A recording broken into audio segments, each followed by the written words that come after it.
them to talk the music in their brain. Welcome! This is the third lecture about hearing. Today we'll talk about music and speech, or rather speech and music, as you will see. So, let's say there is an animal, and this animal can produce some sounds. How can this animal use these sounds to communicate to other animals? What can you change about a sound? What properties of a sound can you change to make it useful for communication?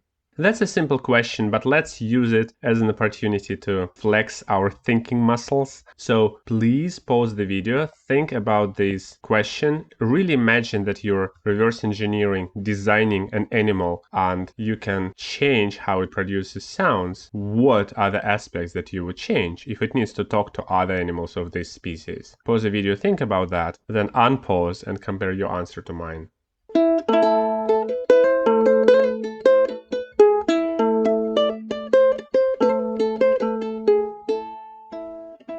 Alright, what can you change about the sound? I'm guessing two most obvious answers are you can change the patterns, so you can use something like a simplified Morse code to just stop the sound and start it again, and you can change the frequency, so whether the sound is low or high, right? Many animals use sequences, patterns. If you think of crickets that use these special hooks on the legs to rub them against the wing, they would move them against the wing and do this chirping sound, and they just repeat the sound again and again, and that's basically how they communicate. Or if you think of those birds, herons, they don't sing, they use their beaks in order to make this clapping sound, and that's how they communicate. So this totally works. But another option, if you can scream or whistle or sing or do something like that, you can change the frequency at which you do that. And songbirds do that, but also say whales do that, just at a lower frequency and underwater. But the idea is pretty similar. So what about humans? What can humans do of these two? They can do both, right? But how do we produce sound? The way we produce sound is with vocal cords. And vocal cords are placed somewhere inside your neck, like in there. And it's a bunch of muscles and a bunch of special membranes and sort of ligaments and a little bit of cartilage. And you use these muscles to bring these two sides of the vocal cord together and stretch them more or less. If the vocal cords are open, you don't have any sound. The air can pass freely. But if you bring them together, then the air cannot pass. All it can do is kind of build the pressure behind the vocal cords, open them a little bit, and then it escapes through this little window, the pressure decreases and they close again, because the muscles stretch them. And then how do we regulate the height of the sound? If we stretch them more, they open and close more frequently, and we have a higher pitch. And if we stretch them less, then they can open more freely and there is less force to close them again, so they stay open for longer, and then they close and the pressure is lower, so they stay closed for longer as well, and we have a lower pitch. And these days we can put a camera inside and film them doing that, and this video above me is how they look like, and it looks vaguely disturbing, but at the same time, yeah, it's inside your neck, what do you want? It works pretty well, doesn't it? How do we characterize oscillations? It turns out that the key to characterizing different oscillations and different sounds is in first looking at the simplest oscillation ever. And it so happens that the simplest oscillation ever is this sine wave. And on its own, it's not quite obvious why this one would be simple, why would this one be special, but it turns out that it is the most pure, most basic, most baseline oscillation imaginable. The true justification for that comes from math and a little bit from physics, but you can kind of figure it out intuitively in a way if you look at the simplest oscillating objects like a tiny pendulum or a tiny spring or even a string of a guitar. If you touch it really gently in the middle, like without stretching it too much, they would all produce this nice sine wave. So it will go up and down and up and down in this smooth, nice way. It will go to the end, it will stop, it will go in the opposite direction, accelerate, go through the middle, start getting slower, reach the opposite end, and so on. It's symmetric, it's smooth, and if you think of cochlea, remember how we talked about disassembling a sound into a bunch of individual frequencies, individual elementary oscillations? This is one elementary oscillation. Each part of the cochlea would move kind of like this spring moves. It would move on this nice and smooth curve that's shown here, the sine wave. And that's how it analyzes a complex sound. So, as it turns out, a complex sound can be represented as a sum of these simple oscillations. But we'll come to that.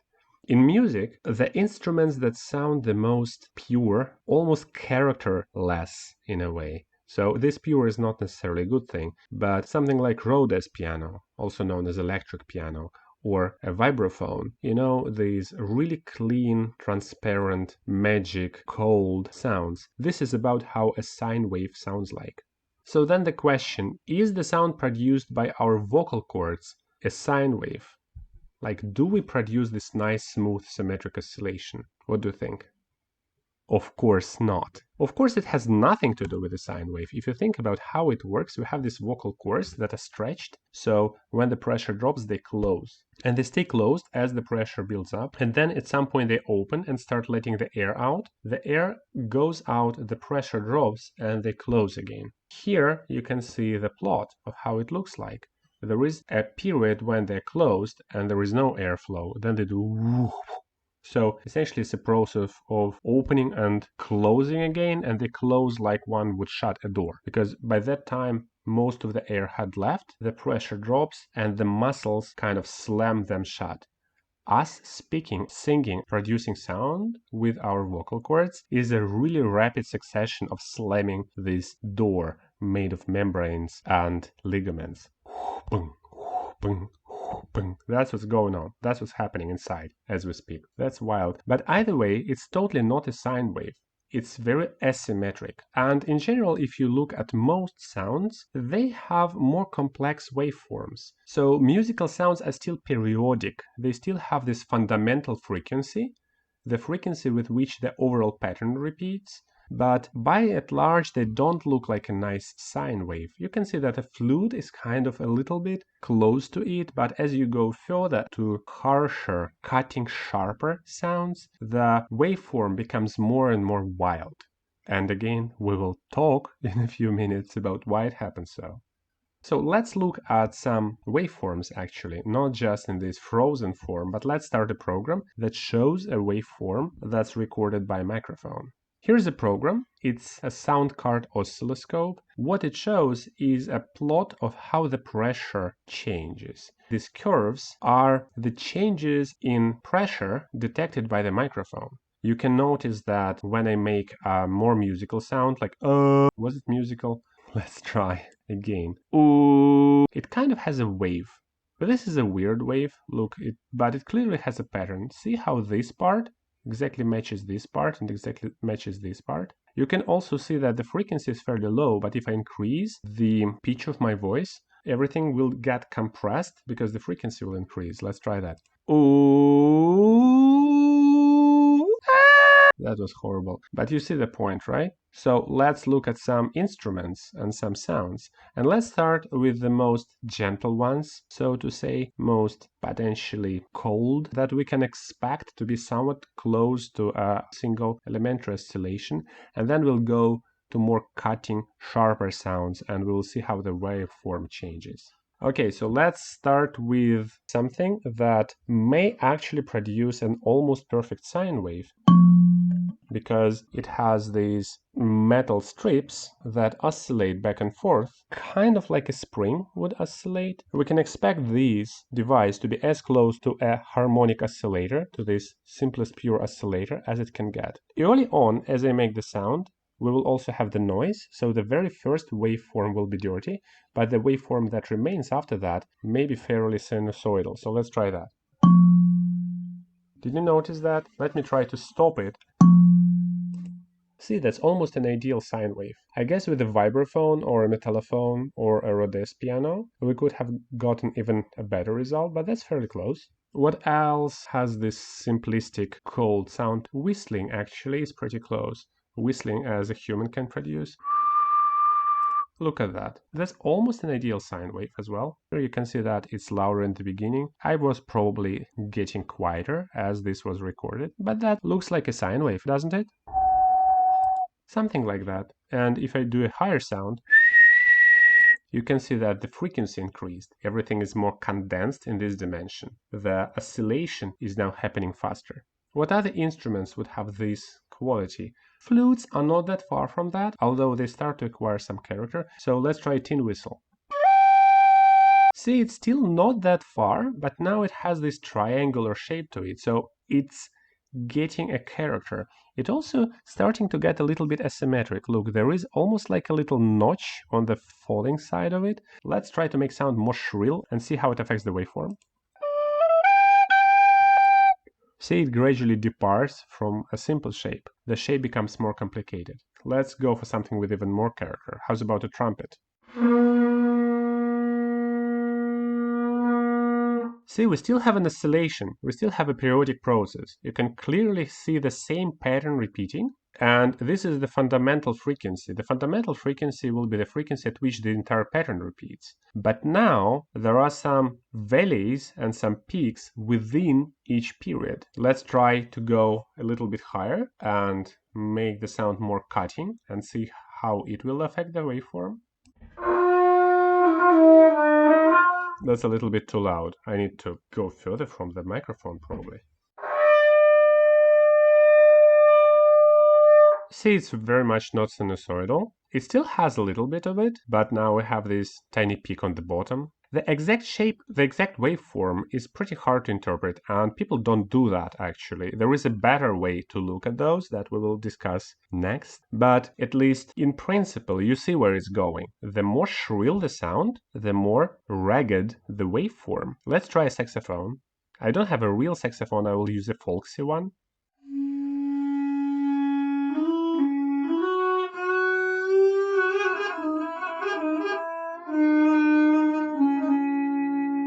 The cool thing about a saxophone or something like that is that I can change the timbre as I play. So let me try to go from a more calm sound to a more sharp one, and look how the waveform changes.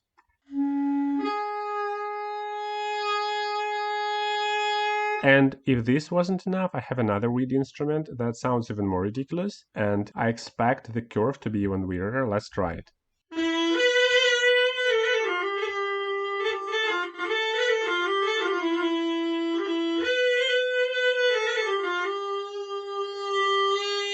You see what I mean? It's a periodic process still, but look how many tiny peaks it has. So there is something about it that gives it this quality, this piercing quality. And if you think in terms of elementary oscillations, in terms of sine waves, it almost feels like on top of a main sine wave here that goes like that, up and down, together with the fundamental. There are some others that are added on top. Look at this part. See how it has these tiny peaks that go up, down, up, down, up, down. It almost feels like there is a faster oscillation superimposed on top of a slower oscillation. And indeed, that's what's happening. So let's talk about that.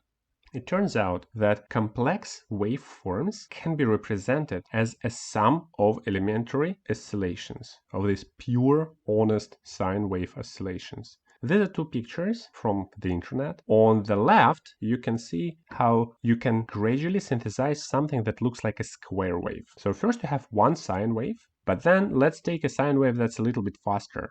And let's add it on top of the slower sine wave in such a way that it kind of accelerates the rising edge and the falling edge, but at the same time makes the peak a little bit plateau. And you get this form that's already a little bit closer to a square wave, right? But it's still pretty wavy. But okay, we can continue this process. How's about a next, yet faster wave? We also add it on top. We kind of sprinkle it on top. It now has a smaller amplitude. The amplitudes gradually decrease, but we can add this ever decreasing in amplitude, but also ever faster waves to flesh out, to form, to shape these fine details of the signal. And this is the very beginning of the process, obviously. These are only the first 4 waveforms, but look, even with 3, we have this part sharper, and with 4, it gets even sharper yet. See that? So just 4 different sine waves, properly scaled, properly fastened, and properly shifted, and then added to the total picture was enough to create this end result. And on this other example, a little bit to the right, we synthesize a different shape, a triangular shape. Again, we start with just one wave, which we call a fundamental, and it will dictate the slowest period with which the entire waveform is repeated. But then we add a little bit more, and a little bit more, and a little bit more, and we need to also place it correctly. But if we scale them correctly, if we make them faster correctly, and we pick a right phase, then they all sum up into this gradually more and more triangular shape. And after 20 iterations, we don't see all 20 steps, but if you were to do all 20 steps, you would end up with this signal, which is almost indistinguishable from an ideal triangular shape.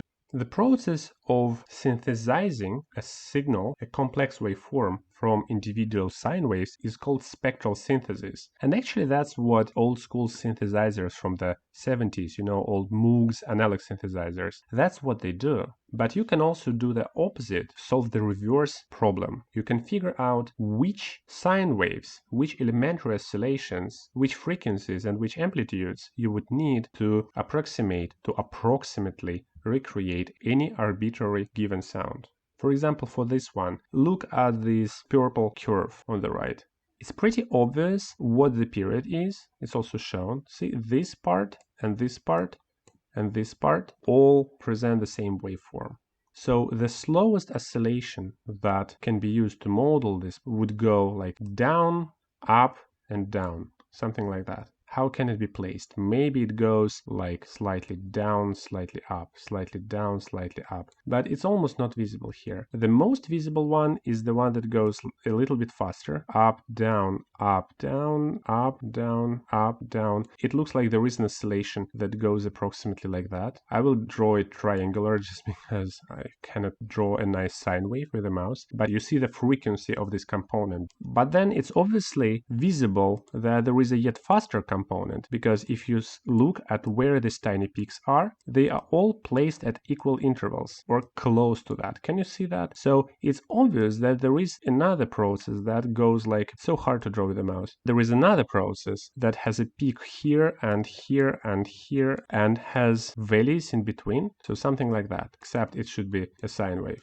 We can kind of guess it, and there are better mathematical ways to perform analysis, but there are also physical ways to perform an analysis like that. And as we just discussed a week ago, our cochleas in our ear actually do that. That's the kind of spectral analysis that our cochlea performs. Now the question, which frequencies may we even expect to be present in the signal? It turns out that not any frequency can be there. If the fundamental frequency is, let's say, 100 Hz, which means that this basic pattern, this thingy, repeats 100 times a second, then the only frequencies that we can expect to be present in the signal is 100 Hz, and then 2 times that, 200, and then 300, 400, and so on. So only frequencies that are multiples, whole number multiples of the underlying frequency. This is only true for a musical sound, for a periodical sound. If a sound is chaotic, like a snare drum, or us saying anything like that, then this would not be true. But for any sound that has a clear tone to it, any sound that repeats again and again, this would be true. Why is it so? You can kind of intuit it. Imagine that you have a sound, imagine that you have a waveform that's shown here with black color. If you try to recreate it by mixing different frequencies, and you only use frequencies that have this underlying frequency, the one that's 2 times faster than it, or the one that is 3 times faster than it, then look what will happen. The original curve goes through 0 again and again, and it does that at equal periods because this pattern is repeated. The distance between each 2 times when it visits 0 is always the same. And each of these sine waves, whether the original basic frequency or 2 times this frequency or 3 times this frequency, also go through 0 at these time moments. You can see how they clearly converge in 0, which means that if you mix them, your curve will always go through 0 here.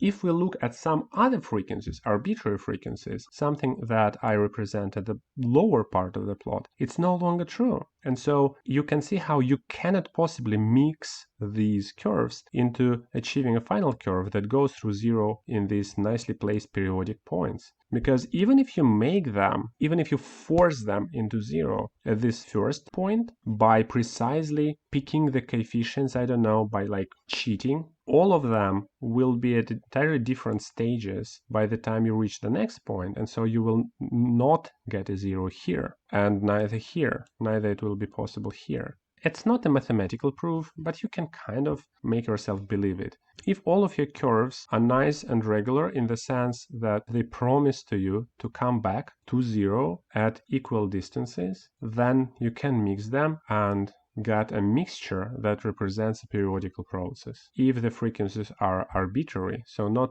2 times the underlying frequency, not 2 times the fundamental, but 2.17 of the fundamental, 3.14 of the fundamental, and so forth. If the frequencies are arbitrary, you won't be able to create a periodic waveform out of them. But so, is there a better way to represent which frequencies need to be included in order to produce a certain waveform? Yeah, and it's called a spectrum. How does the spectrum work? Let's say we have a process like this almost square shape, and you can reconstruct it if you use all these oscillations as we discussed before. So here's the recipe. You add this frequency of a certain amplitude, then some other, then some other, and some other. And this is the way to represent how this recipe may look like. If you just plot the amplitudes of each of these oscillations, that is called a spectrum. Because this process is periodical, you only use simple oscillations that have frequencies that are a multiple of the fundamental. And because of that, the spectrum looks so orderly. The frequencies of sine waves all lie at equal intervals. That's what happens if the process you're analyzing has a periodic nature. So let's visualize some spectra. This is a sound, and this is a spectrum of the sound. I'm talking, the spectrum is changing, and you can see how different frequencies are present. So let's try to do some musical sounds. Let's return to the whistling. You can see that with whistling, one frequency was stronger than anything else. This is the fundamental. Let me try to whistle different notes and let's see whether this frequency will change around. Supposedly if I go to a lower note, it will decrease, right? Let's try that.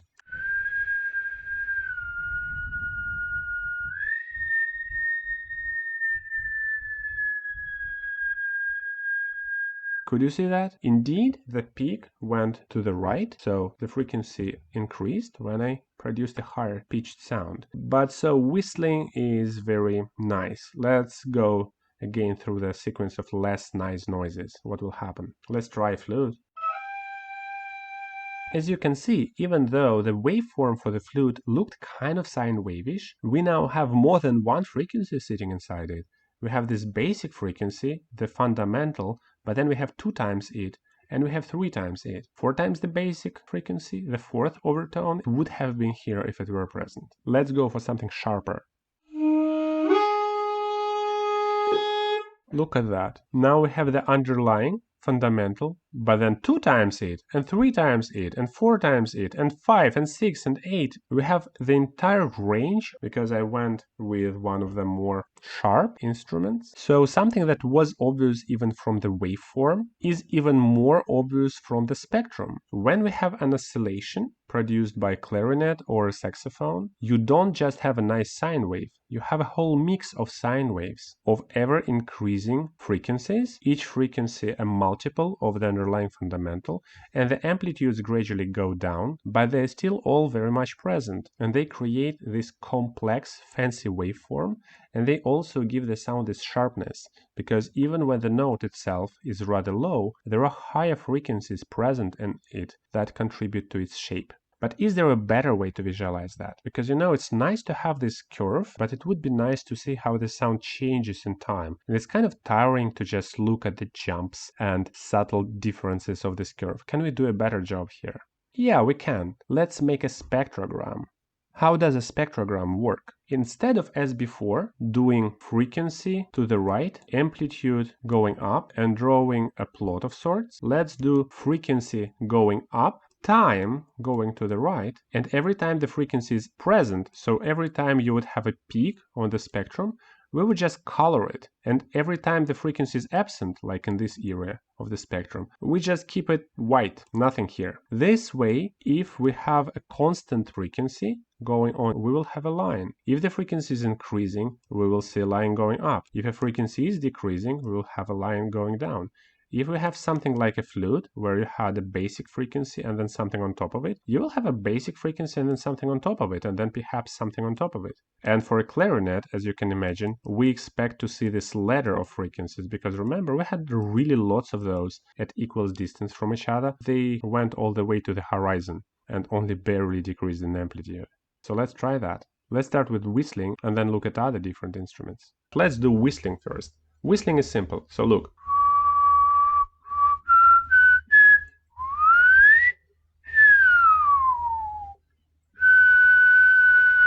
What can we see here? When I would whistle one sound, we would pretty much have one frequency. As long as I kept it stable, it would be a line pretty much. But because whistling is also kind of noisy, there is lots of stuff around, so it's not quite a clear single frequency. Whistling is pretty close to a simple oscillation, but it still has lots of noise to it. All of the part that's also present. If I change the frequency, if I move my whistling sound up or down, the peak frequency that's most present in the signal also changes. And in a spectrogram like that, we can see points that are higher becoming more colored, or points that are lower becoming more colored. So we almost like have a primitive notation of sorts. Neumes, notes on a staff. Let's try that again.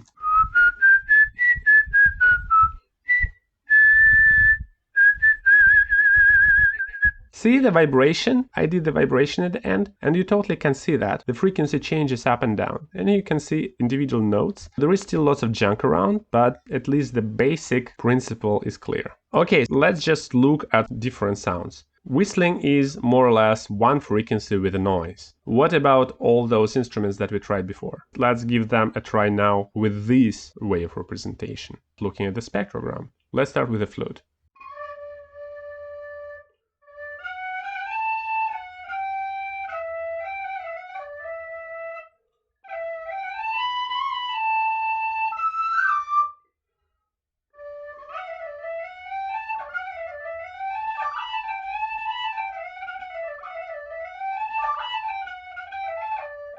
See, it still looks like we can see the underlying melody shown here. When it goes up, it goes up. When it goes down, it goes down. The transitions are clear here because unlike with whistling, it's less of glissandos. It's less of a gradual change in frequency, but I really close a hole in a whistle and the frequency drops, or I open a hole and it increases. But we also see now a different thing. It's no longer one frequency, it's a whole bunch of those, because the spectrum is more complex now, right? As we've just discussed, there is the underlying fundamental, but also there is 2 times this fundamental and 3 times this fundamental, and then maybe a little bit of 4 and 5, and you can see them here. This one below is the fundamental, and this is 2 times it, and this is 3 times it. See how they are at equal distances? The 4th overtone is almost absent. These things are called harmonics or overtones. That's the nature of a musical sound, a sound that is periodic.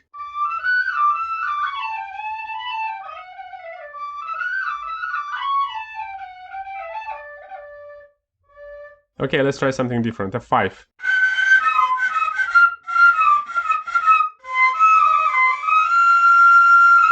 You can see that this one has much more noise, and you can see how this noise looks like on a spectrogram. It's like this full spectrum blast, this whole hissing sound that this cheap 5 from Amazon is having. On a spectrogram looks like this broad block of frequencies, because in a noise, in a completely unpredictable sound, all frequencies are equally present. Let's try some of those more annoying instruments, more bright sounds, like a trumpet.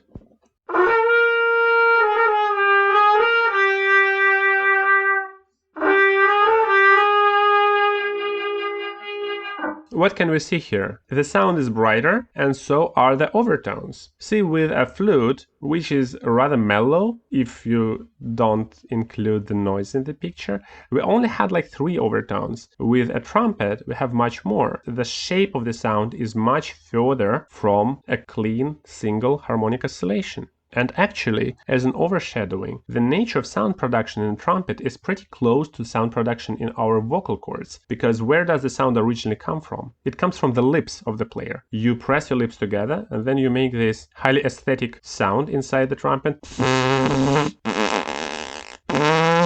So basically you press them together and then you build pressure and they open for a split fraction of a second and then they close again. Pressure builds, they open again. It's very similar to the process that's happening in our vocal cords. And you can see that the result is further from a single oscillation. Let's try the annoying folksy clarinet that I showed before.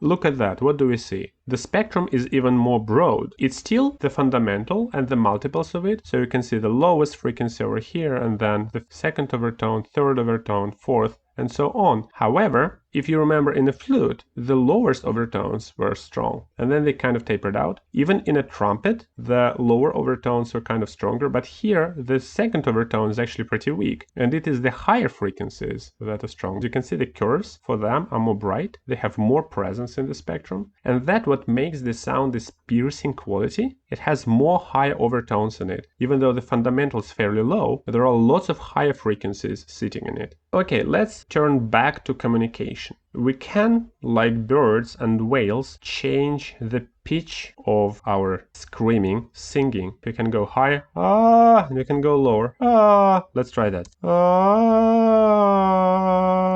See the overtones? It's closer in a way to a trumpet than to a flute, which is not surprising. So we can do that. We can go up and we can go down. Can we also do noises?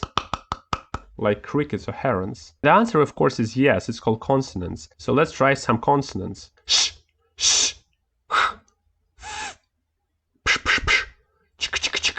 See, consonants, especially those fricatives, are basically splashes of noise. These blocks of noise that we add to our speech. So at least in principle, in our communication, we can combine both approaches. We can do the musical sound with our vocal cords, the sound that has a certain bass frequency, and we can also add these bursts of noise on top. We can do something like sha sha sha sha sha, something like that. But so then the question, do we actually use the baseline frequency, like the pitch of our voice, of whether we're speaking lower or whether we're speaking higher? Do we use it to communicate meaning? Not for art, not for singing, we'll come back to that, but for speech. And the answer is yes, we totally do. First of all, in most, if not all languages, we use the melody of our speech to communicate emotion, and also in some cases to differentiate between, say, a question and an answer. But also, there are tonal languages. Tonal languages are those in which whether you say it low or whether you say it high changes the meaning of what you say, not just from a question to a statement, but you may have two words that, as far as the consonants and kind of vowels go, sound the same but have different frequency to them, and they would have two different meanings. On this map, languages with true tonal systems, where you can find homonyms like that, are colored red, while languages where there is at least one pair of words, at least one linguistic situation when pitch matters, or the direction of how you move your voice matters, are colored in yellow. In Europe, it's not particularly present. There are a few South Slavic languages like Serbian that have it. Some dialects of German have it as well. Apparently Swedish and Norwegian have it, and some Baltic languages. Most people probably heard about tonal languages in China, especially in southern China, because the tonal systems are really rich. But languages in Africa are also tonal, many of them. And here is an example of what it means in Cantonese, which is one of the most common languages in the southern China. It has whopping 6 tones, and I don't know Cantonese. I don't know what I'm talking about. This is all like from the internet. So if you know Cantonese, please forgive me if I say something incredibly stupid. But what I can figure out from this plot is that there are some words, there is an example here, all these words C, that have different meaning depending on how you say that. And on the left, you see the spectrograms, essentially the same kind of spectrograms that we've seen for musical instruments, except it doesn't have the overtones, it just shows the behavior of the fundamental, because all overtones follow the fundamental anyways. You can keep it flat and high, you can have it rising, you can have it flat and lower.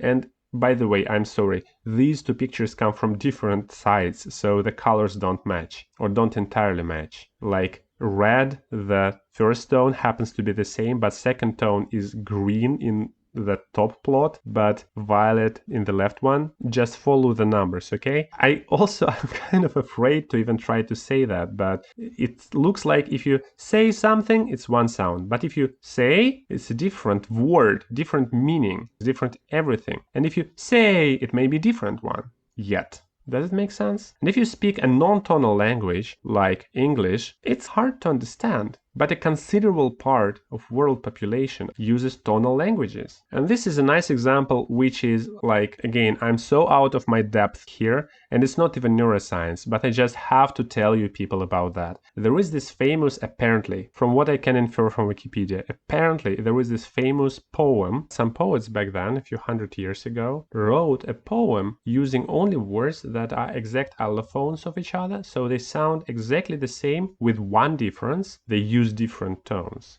And if you write that using normal Chinese system, it totally doesn't look special because the Chinese writing system is not phonetic. But if you use a transliteration into a kind of Latin script, then it looks wild because all of that are varieties of she, but all of them are different. Some of them are like she and some of them are she and some of them are she. I cannot possibly say that for you, but this is the name and this is the translation. And if you Google this name, you can find different people reading it. Go and do your Googling, it's worth it.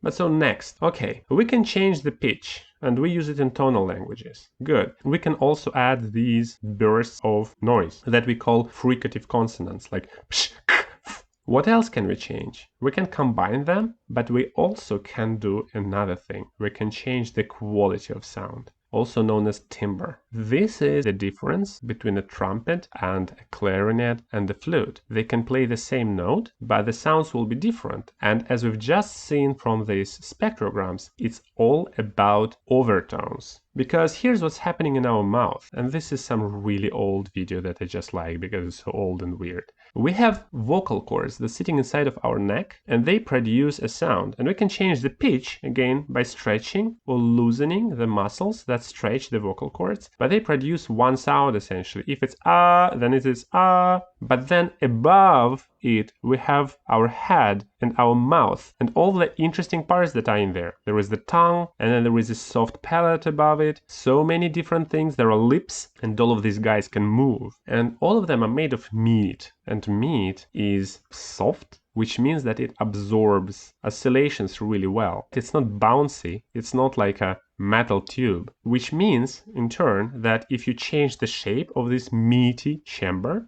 you can shape the sound, because depending on the shape of it, some sounds, some frequencies will resonate, some frequencies will be barely transmitted, but some frequencies will be totally absorbed by the tongue and the cheeks and the back of your throat and your lips and everything that's involved in this part. The nose is also involved, kinda.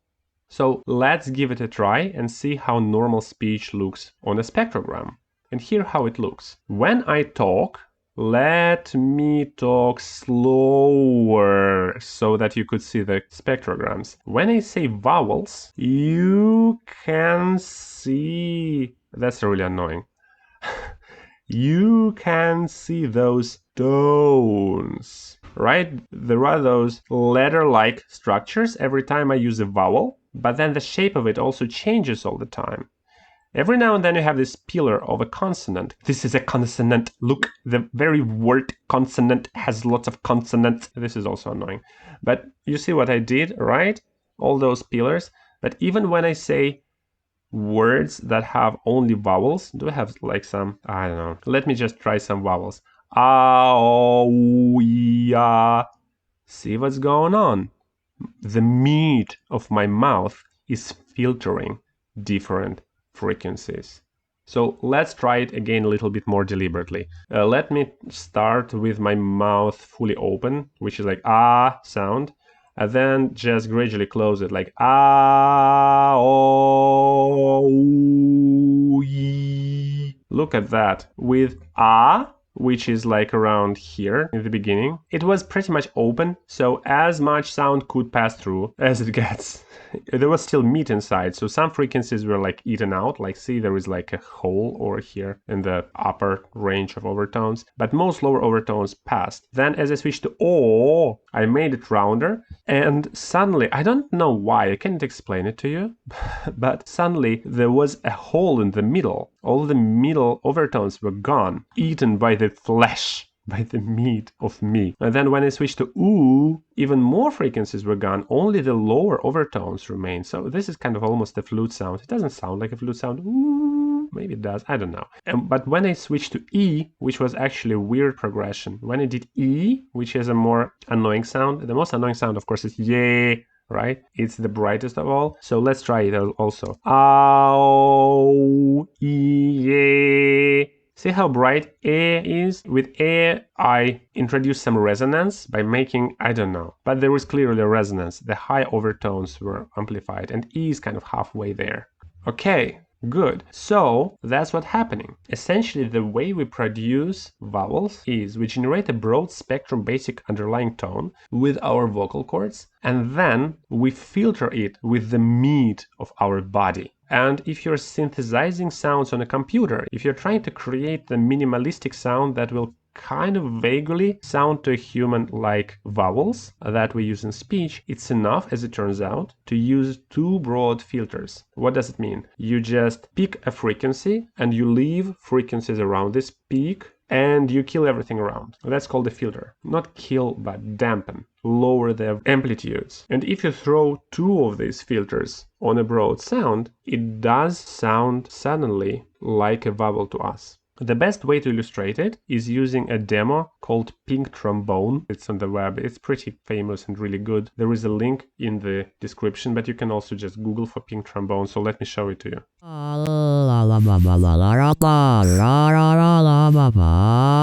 Okay, look, I had to put my headphones on to hear it myself. But what happens here is the pink part is the part that we use to breathe and to produce sound. So this is supposed to be a mouth, this is supposed to be a nose, and vocal cords are supposedly somewhere here. This is a lip. So let's start the voice, and then I will just click on different parts, and it will correspond to the meat of our head moving around. You will understand what's happening.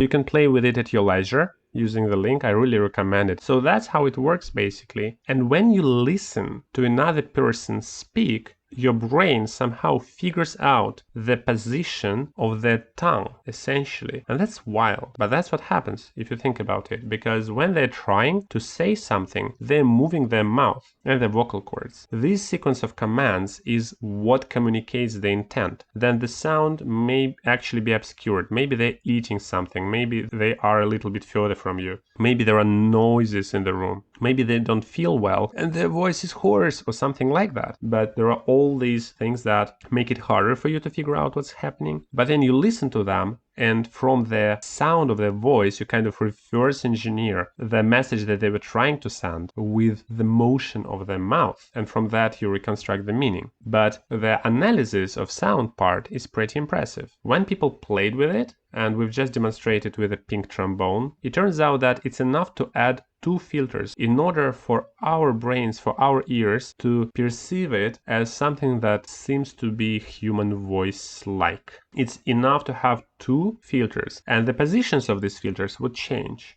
If the filter is placed kind of in the middle, so that most frequencies would go through, you have the open sounds like ah, right? If you bring the top filter further down, you would keep lower overtones, but you would kill higher overtones. You have these closed sounds. I'm not sure what the correct phonological term for that is, but you have a transition from ah to o to oo. Ooh.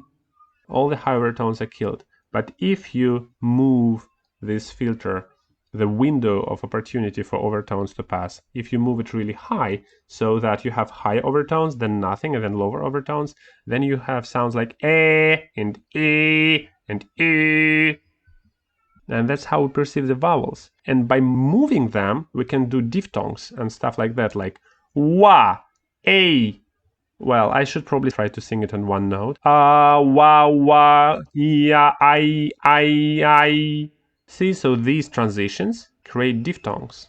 And here is another fun demo that I really like. In the pink trombone example, we use some algorithms, some computer program that imitated human meaty chamber and passed only certain frequencies through. Can we use some physical thing to imitate it as well? And the answer is yes, we can. Let me show it to you. So look, this is a mouthpiece for a trumpet. And if I just try to play it like one plays a trumpet, it does make a sound, but it's not fun. Sure, it kind of works, but, you know, just a loud sound. However, look what will happen if I add a meaty chamber after it, and I will make a meaty chamber out of my hands. I will connect this trumpet mouthpiece to my hand, and I will add another hand like that. And this will be my meaty chamber, and I will open and close it the same way we open and close our mouth when we sing. Listen to how it sounds. La la la, la la la la la, la la la la la la la la, la la la la la, la la la. Isn't it fun? It sounds kind of like a human vocalization, just of a really wild sort. And from the common sense, if you think about what happened, and also from the spectrogram, you see why it works like that. Because this thing, together with my lips, produce sounds in a way that, as I just mentioned a few minutes before, is actually kind of similar to how sound is produced by our vocal cords. The same thing, there was a membrane, sort of like a flexible thingy that was blocking the path, and every now and then, because of the pressure, it would open, except it wasn't my vocal cords, these were my lips. But then there was a tube, the same way we have in our throat, and then there was a meaty chamber, just instead of our mouth, these were my hands. And then as I opened and closed them, it was pretty similar to transitioning from m through w to the open sound a, and you can see that kind of in the spectrogram as well. Of course, I also cheated and I changed the fundamental a little bit, so I would go higher and lower, kind of like people do that when they talk, and it added to the effect, but the main part still came from the changes in timbre. Okay, next, how do we classify vowels when we hear them? Basically, we have circuits somewhere in the brain that reconstruct, that infer where these filters are, the filters that filter the sound and let only some frequencies through. It's enough for our brains to identify the vowel if we can identify the first area of loudness and the second range of loudness on the spectrogram. And the way it is represented, usually people speak of these formants, what is called formants. Basically, once our brains figure out where these peaks are, we'll reconstruct the vowel. One way to represent it is to show it on a two-dimensional plot where the x-axis, so the horizontal axis, shows the position of one formant. That's the range around which most frequencies pass through. And the second axis, the vertical axis, shows the position of the second formant, another second range where the frequencies pass through. And as we've seen from the spectrogram, if you bring them close to each other, you have an ooh sound. So see, the fundamental is strong, and then the second overtone is strong, and then like maybe the fourth. But if we move the filters really far away, we have sounds like eh, where there is a peak at the bottom, but also there is a peak much higher at the level of, I don't want to count, but I will, 2, 3, 4, 5, 6, 7, 8, 9, 10, 11, around like 12th overtone, which is pretty fairly high. And that's what you can see here. If there is a big difference between the position of the second peak and the lower peak, we have all these angry sounds like E, all of those guys. If we bring them close, we have all this oo and in the middle. No, actually, is not in the middle. Is in the middle of the plot. So is halfway between O and E. Makes sense. And we can classify vowels that way. Here I want to show you another simulation from the Auditory Neuroscience website. The link, as usual, is in the description, where you can click on different vowels. Instead of using a phonetic alphabet, here it uses a bunch of English words that, if pronounced by a native speaker, produce different phonemes. You can click at those and hear how they can be synthesized using two Formant filters, two broad filters superimposed onto this vocal cord-like broad spectrum underlying sound. Let's try to do that. Let's click around. It sounds very robotic, right? But let's compare. Like sun or sir. If we go higher on this plot, which corresponds to the second Formant going higher and higher, we would just, in practice, you would place your tongue differently, but the resulting sound will change kind of like that. Like that's supposedly a vowel in the word sit, and here's set. We can change the fundamental. We can make it higher. We can make it even higher. But it's still same vowels. It's as if a person were singing same words at a different note.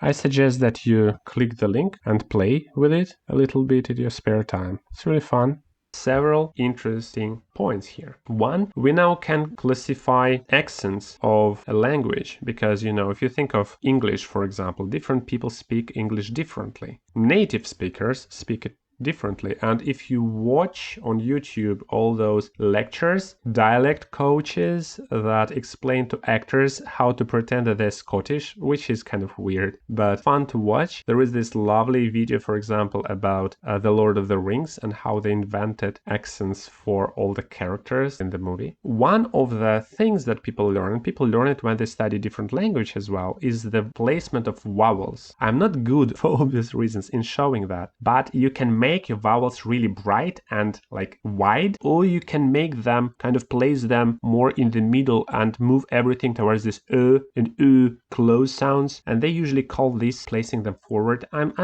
really ashamed of the way I'm doing that, but if you're interested in that, you can Google and find all these dialect examples. And on this top plot, it's from some paper. People speaking different local dialects with different local accents pronounce different vowels and figured out the pattern of where they place these vowels on this diagram. We won't go into details, but you can probably get the idea. It's interesting, right? It allows you to better understand the patterns.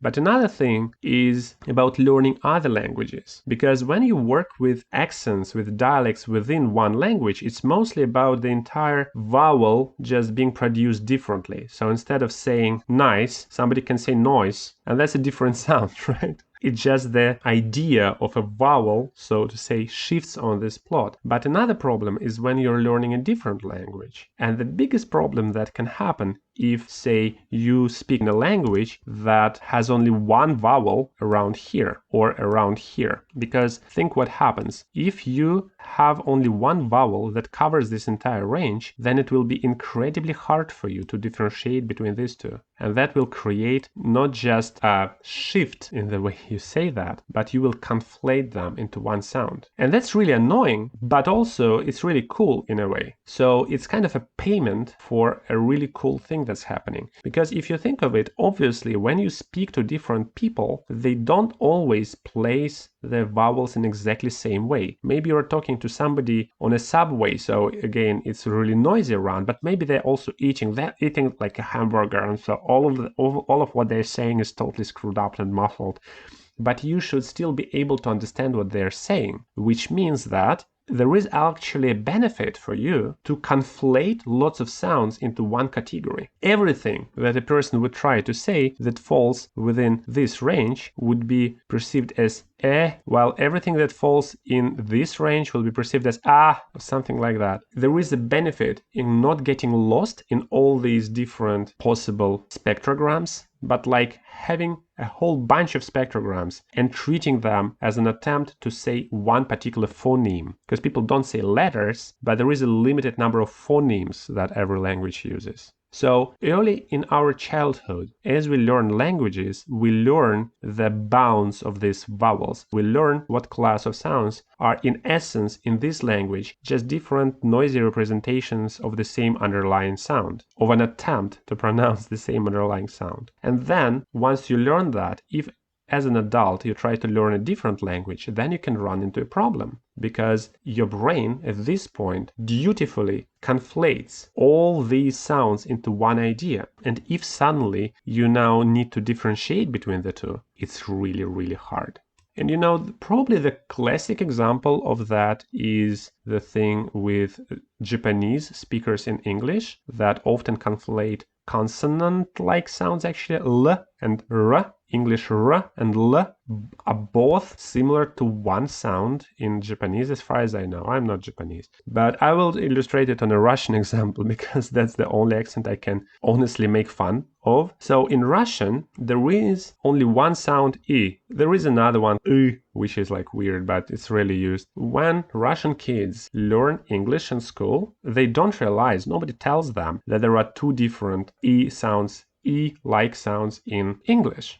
Or maybe people tell them, but teachers cannot speak that well anyways. So what happens is that one of the hardest things for Russian to say in English is the difference between, say, sheet of paper and shit. That is incredibly hard. Like, I can do it now when I'm trying, but if I'm speaking fast, I can say horrible things because of that. And sheet of paper and shit is a nice example because, you know, the difference in meaning is so stark. Or another example that is like, I'm sorry, but beach and bitch. Oh my God, even now I'm not quite sure I'm saying it right. And so every time I'm thinking about explaining to someone that they should go to a beach, I'd rather take a pause before that, and I'd rather like run this word for really long so that nobody could ever, I don't know. I'm trying to overcompensate, but it's still hard. I try to avoid these words basically. There was a situation in my life. I want to tell this story. This is supposed to be a lecture, but I want to tell this story. Once we were running experiments on tadpoles, you know, like neuroscience and behavior, and we were trying to make them startled. Like, remember this lecture that we had about startle responses? So basically we studied startle responses in tadpoles. And back then there was a little mechanical arm, and when a signal would go to this arm would move and it would hit the ball with tadpoles. So it would do ping, and tadpoles would be like,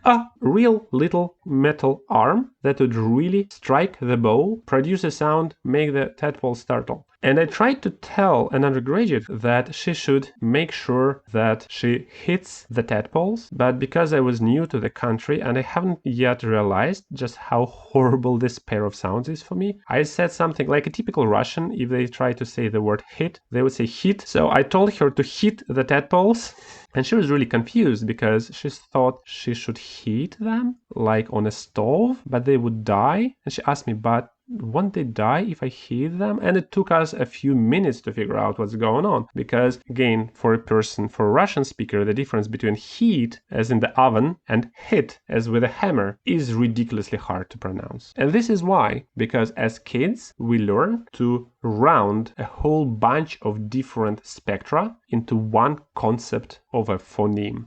Okay, so let's now speak a little bit about how we analyze these sounds. One really nice example is with these Hammond organs, drawbar organs, where you can use special drawbars to create different timbres. I downloaded a demo from the internet, so let me show you. Okay, here's what's happening. It's a demo of this organ, and I can kind of play it.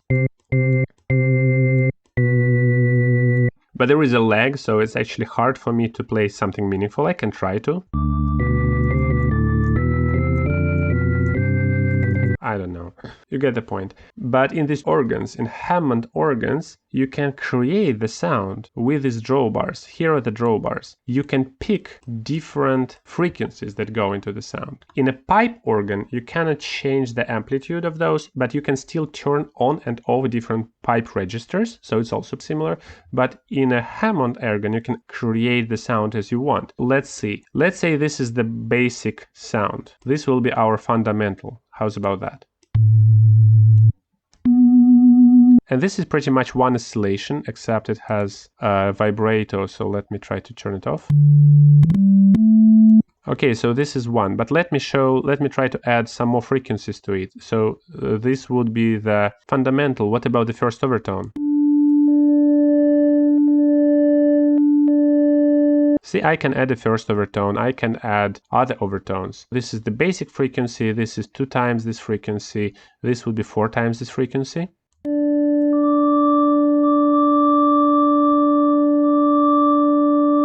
And here's what's funny. Here's why we're doing that. Look at that. If I'm playing one note, you can clearly hear each of the frequencies that I add to this note as a separate sound that is kind of added to the underlying sound that overlaps with underlying sound, right? You can hear them independently as independent sounds that are thrown in the mix.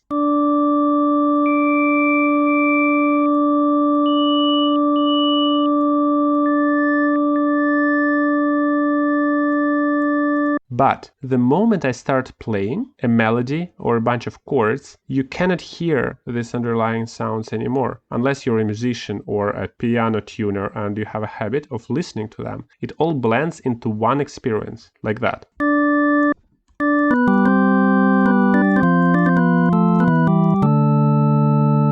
Like, listen to that. Can you hear? Is it one sound or many? Now it kind of feels like one sound just of a particular timbre quality, right? Let me try it several times just to show you how wild it is. I first manipulate them and you can hear them, but then I start playing and it's glued into one sound of a particular quality.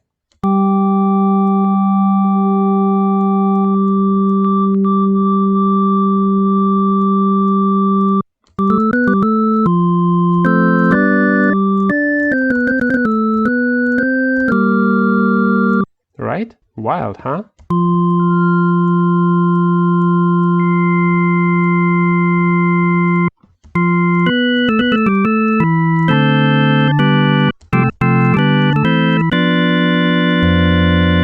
Isn't it bizarre? So, for example, if I add a bunch of frequencies on the underlying frequency, like a whole lot of them will have this richest sound that's associated with church and services, maybe.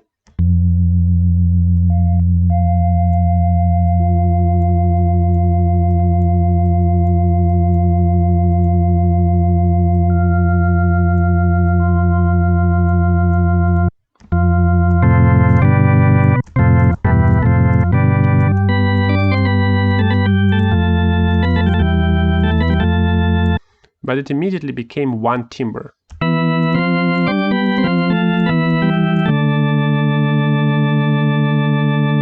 And that kind of makes sense, right? It makes sense in the context of everything we discussed before.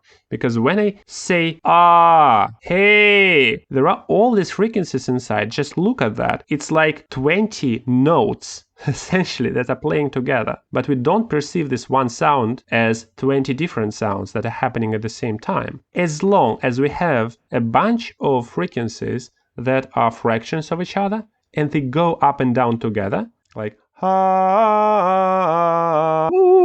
the moment we have something like that, lots of frequencies, but they all change together, they all change in synchrony. They all go up and down like a block, like they're connected, as if they were connected, because they are connected, because these are overtones of the same sound. But we don't know it when we hear it. The moment we perceive a bunch of frequencies that are fractions of each other, that are moving together, we glue that into one sensory experience. You can learn, you can practice, you can learn to unhear that. And if you're a tuner of musical instruments or like a master that makes violin, you have to be able to hear all these underlying sounds and notes inside the complex sound. But the more natural kind of intuitive, basic approach to sounds that we have as long as they move together, they become one.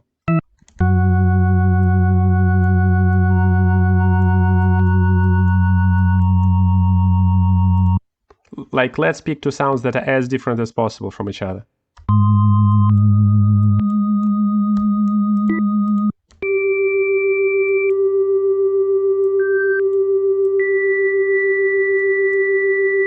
Right, these are two notes. This is this note,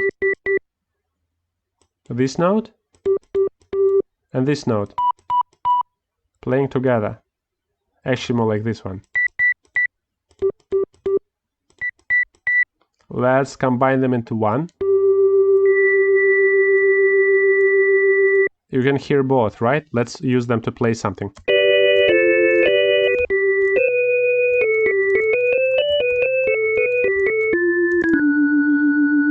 And suddenly you have just a fluty register. You have a fluty timbre. You know mentally that there are two frequencies sitting inside because you see how it's shown, like on your screen it should be over there, how it's shown on the screen, right? But it's still glued into one musical experience.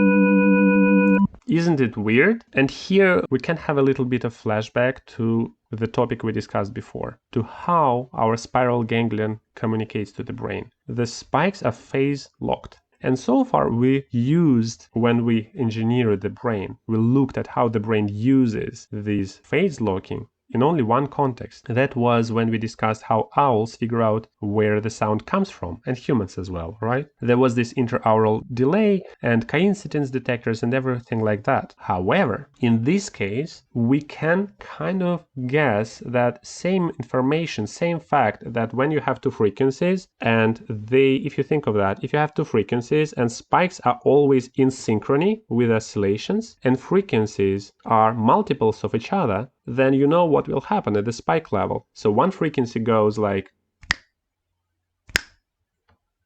and the other one goes 2 times faster. But if both of them are encoded with spikes, then what will be received by the brain is. So on each second go of one frequency, of the faster frequency, spikes will be in synchrony with the lower frequency. And the same is true if the higher frequency is 3 times the fundamental.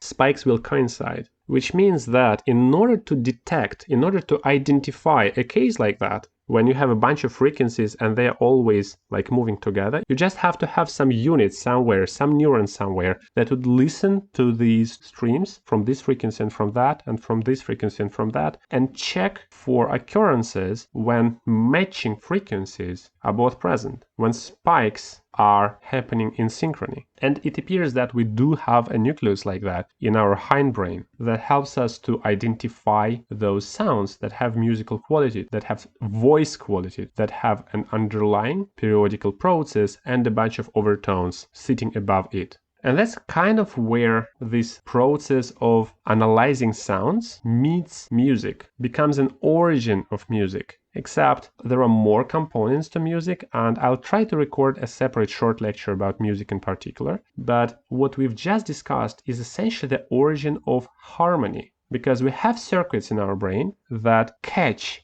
try to catch, that desperately, well, not desperately, that's too dramatic, but they in the underground are sitting there waiting for a sound that is composed of overtones. So when they hear they're not activated, but the moment you have the ah with all these overtones that you can see running on the plot behind me, they detect that, and we can feed our ears with specially constructed sounds that are not quite voice, but are funny that way. We can feed our ears with sounds where frequencies meet together, where frequencies become multiples of each other, then stop being multiples of each other. And these circuits would pay special attention to these sounds. And when these sounds would happen, when frequencies would match, we would experience that as a consonance. That's a musical term, like a chord, a harmony. And when they wouldn't match, we would experience that as a bunch of jarring sounds that don't match each other. Let me illustrate the consonance nature of overtones with yet another experiment. Okay, here's a special language called Chuck that was created in order to write music. That's not the only language that's dedicated to music production, but one of those. And I have a bunch of programs here, and I will start these programs one after another, and I will try to add different sounds to the soundscape, so to say. I'll start with creating a drone, a constant sound. It will sound kind of like that. The problem with recording this lecture in particular is that I don't know how to record this sound and my voice into different channels. And so I think in the final video, the sound produced by the program will overpower my voice. So I will try to explain in advance what I'll be doing, and then I will also speak as I do that, but I guess it may be hard for you to understand what I'm saying as the music is playing. But I will start with adding a drone. And then I will also add some drum-like sequence just to make my life easier. Like, it will sound like that. Then I will also start adding individual sounds. And I will first add a sound that has the same frequency as a drone, as the bassline sound. It will sound like that. It will just repeat again and again. But then I will add 2 times this frequency. And 3 times this frequency. And so on. And then at the very end I will add a scale. So all the multiples of the original fundamental. Let's try that. That's the drone adding the rhythm so that it's easier for me to work with it. Okay, the original frequency.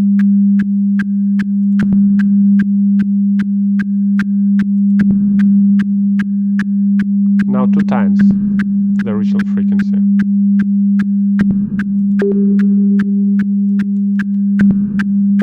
3 times the original frequency.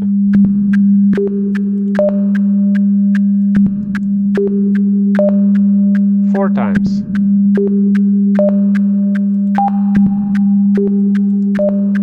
5.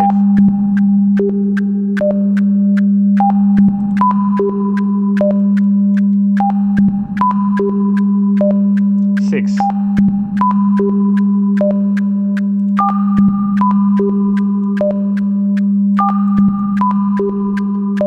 7.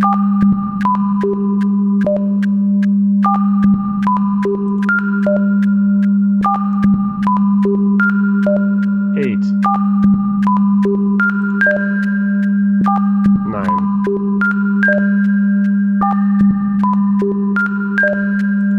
10.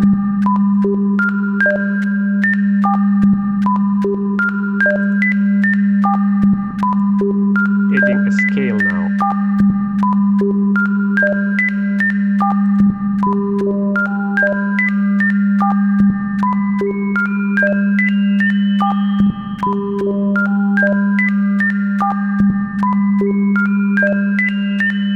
See?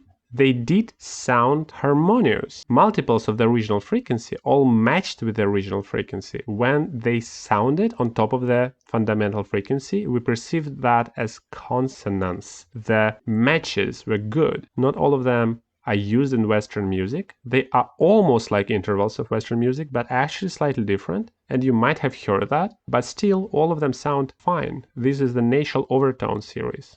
And the really interesting thing will happen if we now add simple fractions of the basic frequency. So we will have the fundamental, and I will just pick one of the overtones as this basic frequency. And one voice will do like this frequency as well, this frequency again, and then 15/16 of it. And another voice would go 3/4 of it, 5/6 of it, again 5/6 of it, and then 3/4 of it. And the other one will do 5/4 of it. Like, what does it mean? Well, because all of these frequencies will be kind of relatives of each other, because they will be related to each other by simple fractions, we can hope them to sound harmonious. So let me quickly reconstruct this landscape and then add this sequence on top and see how it sounds like. I will use gestures to show the moment when I add it on top, in case you can't hear my voice very well.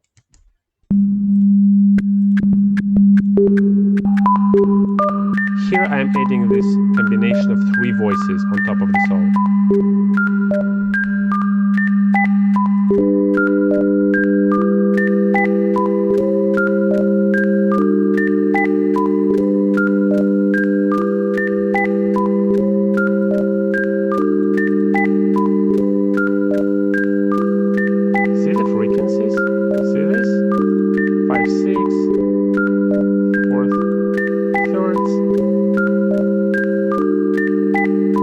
it sounded like a simple harmony, because it was a simple harmony. Because this sequence of combinations of simple fractions of some bass frequency creates a bunch of standard chords that are standard in Western music. It's a slightly different scale compared to the one currently used in Western system. It's called just intonation, but basically these are the chords that we know very well. Chords that we know very well are made of frequencies that are simple fractions of each other. And we perceive them because we are tuned to perceiving human voices. So an interesting follow-up question would be, can other animals perceive harmony? Do other animals prefer harmony? Do they care about harmony? Do other animals like human music? What would be your guess?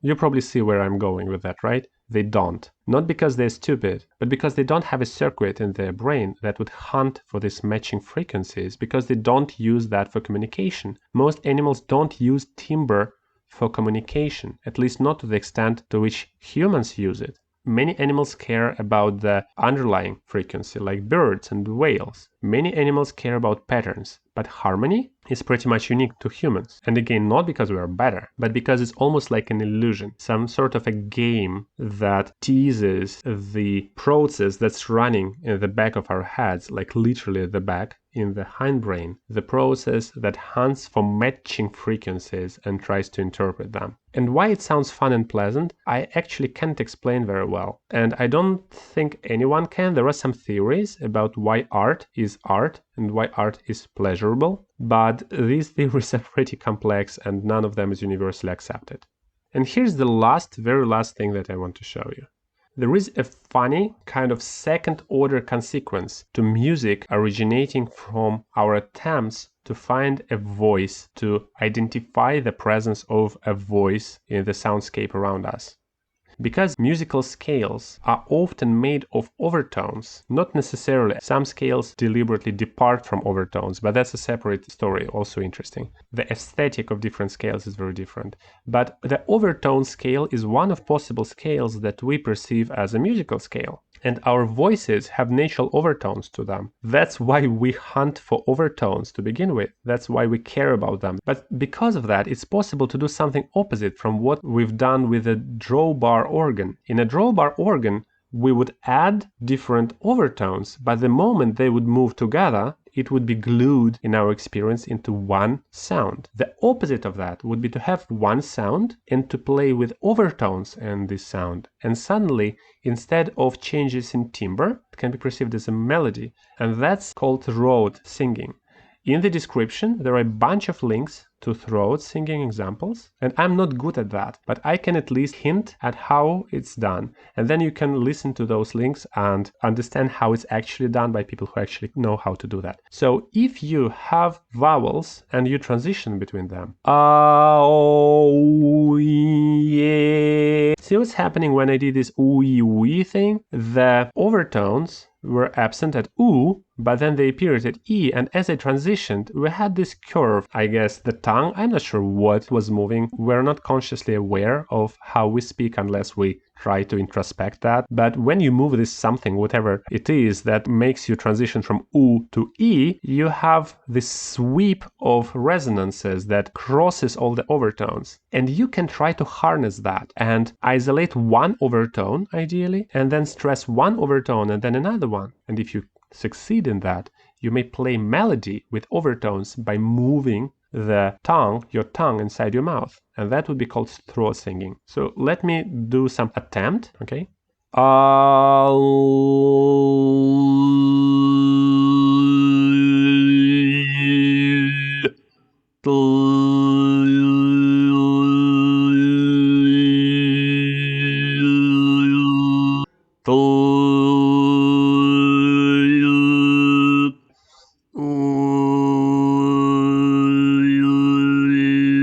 That's basically how you practice that. I believe if you practice for hours every day, you can learn that. And the spectrogram actually helps. You can download an app, a spectrogram app on your phone, and make these strange sounds again and again. You can also Google and find some tutorials into throat singing. And if you keep practicing and trying to isolate this line of overtones, and the sharper is this line, the better it sounds. And mine is not sharp at all. But again, click on those videos in the description and listen to musical examples of people who actually do that. This tradition is strong in a Republic of Tuvan, that is part of the Russian Federation. It's kind of almost present in Tibet, but not quite.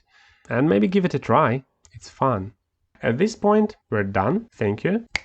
Hear from you later. Time to talk the